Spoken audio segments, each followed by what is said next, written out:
Hello everyone, welcome back to my YouTube channel Simplified Nursing Concept. And today's topic is Hildegard Paplio's Interpersonal Relative Theory. आज हम इस theory के बारे में पढ़ेंगे जिसको हम पैप्लियोस थ्योरी के नाम से भी जानते हैं। तो सबसे पहले आता है इसका introduction. Hildegard Peplau developed this theory in 1952। यानी पैप्लियो ने ये थ्योरी 1952 में डेवलप की थी। In her book interpersonal relations in nursing, अपनी बुक में, जो कि बुक का नाम है इंटरपर्सनल रिलेशंस इन नर्सिंग में इन्होंने पैप्लियो ने ये इस थ्योरी के बारे में बताया था। She was the first nursing theorist, यानी कि जो पैप्लियोस थी ये फर्स्ट नर्सिंग थ्योरिस्ट थी। She believes that effective nursing practice is based on an interpersonal relationship between nurse and patient। यानी कि इनका मानना ये था, यानी पैप्लियोस का मानना ये था कि जो इफ़ेक्टिव नर्सिंग प्रैक्टिस होती है ये बेस्ड है किस पे, यानी कि जो नर्स और पेशेंट, यानी नर्स और पेशेंट यानी दो लोगों के बीच का जो रिलेशनशिप होता है उसको बोलते हैं इंटरपर्सनल रिलेशनशिप। और यहाँ पे किसकी बात हो रही, नर्स की और पेशेंट की, यानी इन दोनों के बीच का जो रिलेशनशिप है उसको क्या बोलते हैं, इंटरपर्सनल रिलेशनशिप। यानी कि जो इफेक्टिव नर्सिंग प्रैक्टिस है वो किस पे बेस्ड होती है, इंटरपर्सनल रिलेशनशिप जो कि नर्स और पेशेंट के बीच का होता है। नेक्स्ट है, the goal of nursing is to help the individual in need to achieve personal growth, health and development.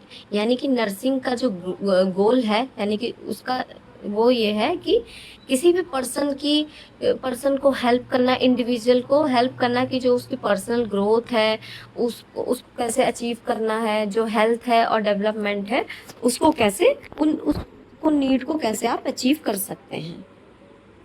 Next है मेजर कंसेप्ट्स। क्या क्या कंसेप्ट्स आएंगे इसमें, सबसे पहले देखते हैं। सबसे पहला कंसेप्ट है person, a human being with physical, psychological, social, cultural, spiritual needs who is capable of learning and growth. यानी कि जो एक ह्यूमन बीइंग है, ठीक है, ह्यूमन बीइंग है वो physical, psychological, social, cultural, spiritual needs, यानी कि वो इन सारी जो होलिस्टिक नीड्स बोल सकते हैं एक तरीके से, कि कैपेबल होना चाहिए पूरी तरीके से कि किसी चीज़ को कैसे लर्न करना है, क्योंकि जब वो लर्न कर पाएगा तभी उसकी जो ग्रोथ है वो आगे पॉसिबल हो पाएगी। नेक्स्ट है environment. It includes internal and external factors that influence the behaviour and development of the person. यानी कि इन्वायरमेंट क्या होता है, इन्वायरमेंट में दोनों चीज़ें इंक्लूड हो जाती हैं, इंटरनल जो फैक्टर्स होते हैं और जो एक्सटर्नल फैक्टर्स होते हैं। यानी कि जो इंटरनल फैक्टर्स और एक्सटर्नल फैक्टर्स कैसे किसी पर्सन के जो बिहेवियर को इन्फ्लुएंस करते हैं और उसके डेवलपमेंट को भी इन्फ्लुएंस करते हैं, यानी दोनों चीज़ों को इन्फ्लुएंस करते हैं जो भी इंटरनल और एक्सटर्नल फैक्टर्स होते हैं। इंटरनल फैक्टर्स कौन से होते हैं, जो मतलब इनसाइड, यानी कि किसी पर्सन के अंदर, जैसे स्ट्रेस है या फिर एंजाइटी है, डिप्रेशन है, ये सारे इंटरनल फैक्टर्स हो गए। और एक्सटर्नल फैक्टर्स जो होते हैं जो आउटसाइड द बॉडी, यानी हमारे आसपास जो फैक्टर्स प्रेजेंट होते हैं। नेक्स्ट है health. It is a forward moving process towards creative, constructive, productive, personal, community living. यानी कि जो हेल्थ है वो एक फॉरवर्ड मूविंग प्रोसेस है, यानी कि आगे बढ़ती रहती है, ठीक है, चेंज भी हो सकते हैं towards creative, constructive, productive, personal and community living. यानी कि हर तरीके से ये चेंज होती रहती है, सेम कांस्टेंट नहीं, ठीक है, मतलब एक तरीके से वो, मतलब एक जो पर्सन की हेल्थ होती है वो हमेशा सेम नहीं रहती है, वो चेंज होती रहती है हर तरीके से। Next nursing, a therapeutic process based on scientific knowledge and the art of human understanding. यानी कि नर्सिंग क्या होता है, एक थेरेप्यूटिक प्रोसेस है जो कि साइंटिफिक नॉलेज पे बेस्ड होती है। यानी कि जो नर्सिंग है उसमें साइंटिफिक नॉलेज भी इंक्लूड होती है, and the art of human understanding, यानी किसी पर्सन को कितनी बेटर तरीके से आप अंडरस्टैंड कर सकते हैं। नेक्स्ट है इंटरपर्सनल रिलेशनशिप। इंटरपर्सनल रिलेशनशिप क्या होता है, a dynamic process between nurse and patient which helps the patient to identify and solve his problem। यानी कि जो इंटरपर्सनल रिलेशनशिप होता है ये एक डायनेमिक प्रोसेस है नर्स और पेशेंट के बीच का, ठीक है, जिसमें जो क्या करने में हेल्प करती है, किसी पेशेंट की जो प्रॉब्लम्स होती हैं उनको आइडेंटिफाई करने में हेल्प करती है और उनको सॉल्व करने में। नेक्स्ट है goal of nursing. According to Peplau's nursing के क्या क्या गोल्स हो सकते हैं।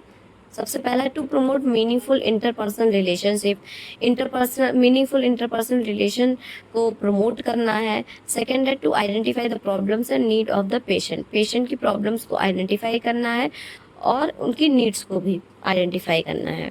नेक्स्ट है to help the patient to utilise available resources, यानी कि पेशेंट को हेल्प करना है कि जो भी रिसोर्सेज उसके पास अवेलेबल है उनको कैसे यूटिलाइज करना है।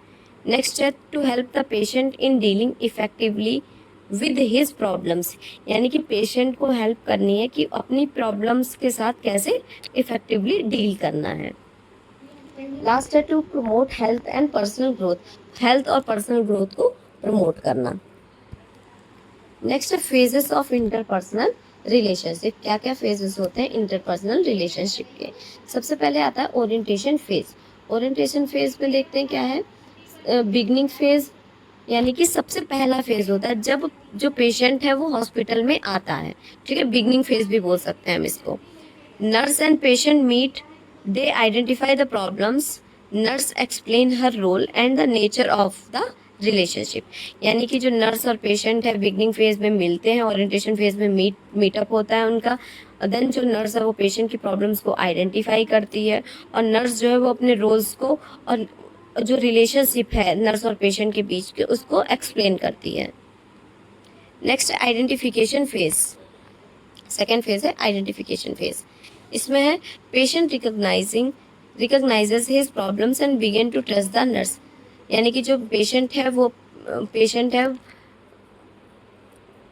अपनी प्रॉब्लम्स को रिकॉग्नाइज करता है और नर्स को ट्रस्ट करना स्टार्ट कर देता है।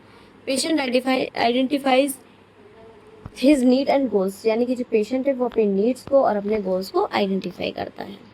नेक्स्ट है एक्सप्लॉयटेशन फेज, यानी कि working phase. Patient uses the services and resources provided by the nurse, यानी कि जो पेशेंट है वो जो भी सर्विसेज हैं रिसोर्सेज हैं, ठीक है, उनको वो नर्स के द्वारा जो सर्विसेज और रिसोर्सेज प्रोवाइड किए जा रहे हैं उनको कैसे यूज़ करना है। नेक्स्ट है nurses helps the patient to deal with his problems, यानी कि जो नर्स है वो पेशेंट को हेल्प करती है कि कैसे अपनी प्रॉब्लम्स को डील करना है। ये आता है वर्किंग फेज में या एक्सप्लॉयटेशन फेज में। नेक्स्ट आता है रिजोल्यूशन फेज। रिजोल्यूशन फेज में क्या आता है, पेशेंट्स नीड्स आर मेट, यानी कि जो पेशेंट की नीड्स है वो फुलफिल हो चुकी हैं। प्रॉब्लम्स आर रिजॉल्व, यानी जो पेशेंट की प्रॉब्लम्स है वो रिजॉल्व हो चुकी हैं। पेशेंट शोज इम्प्रूव्ड एडजस्टमेंट, यानी जो पेशेंट है वो इम्प्रूवमेंट शो कर रहा है।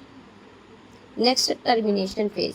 Relationship comes to an end, यानी कि जो नर्स और पेशेंट के बीच का जो इंटरपर्सनल रिलेशनशिप है वो एंड होने वाला है।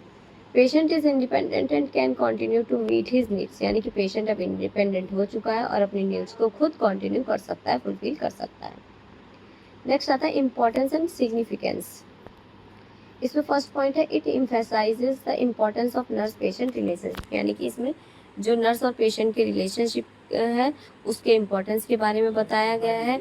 नेक्स्ट है helps in understanding the patient as a whole person, यानी कि जो पेशेंट है उसको हेल्प करनी है अंडरस्टैंडिंग में एज ए होल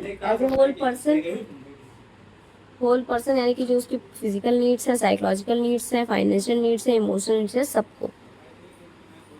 नेक्स्ट है helps in identify the patient needs and problems, यानी कि पेशेंट को हेल्प करना उसकी नीड्स को आइडेंटिफाई करने में और उसकी प्रॉब्लम्स को। नेक्स्ट है हेल्प्स इन प्रमोटिंग थेरेप्यूटिक कम्युनिकेशन, यानी कि पेशेंट की हेल्प करनी है कि थेरेप्यूटिक कम्युनिकेशन को प्रमोट करने में। Useful in psychiatric and mental health nursing, psychiatric और मेंटल हेल्थ नर्सिंग में भी यूजफुल होता है। अगर आपको ये थ्योरी समझ में आई है तो प्लीज़ लाइक करें, कमेंट करें एंड सब्सक्राइब करें, और आगे भी आपको ये थ्योरीज़ के बारे में आपको वीडियोस मिलते रहेंगे। तो प्लीज़ सपोर्ट करें and subscribe my YouTube channel. Thank you.